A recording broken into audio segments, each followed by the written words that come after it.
The player in the black is the developed athlete and the player in the purple is the beginner athlete.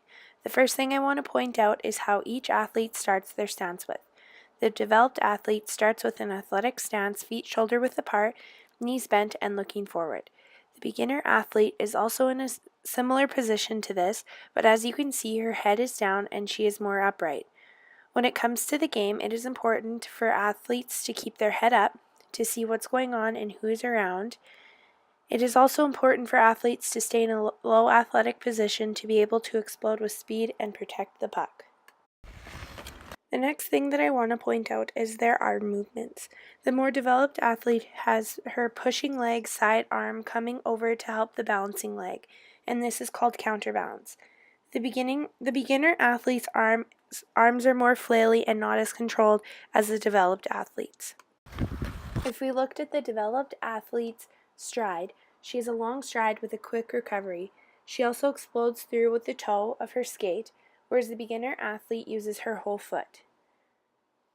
When we look at where each athlete is looking towards, we notice the beginner athlete is looking down at the ice. This can be dangerous in in-game situations with more people around on the ice, and it also can cause the skater to fall forward.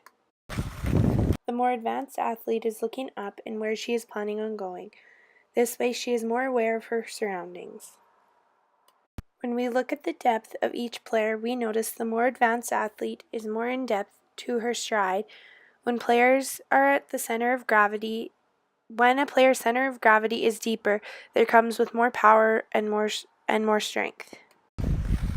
Some things that we can do to help the beginner skater get a better powerful stride is by teaching them different power skating techniques, such as sitting in an athletic stance with your knees 90 degrees, and slowly bringing her stride out, then slowly bringing it back in.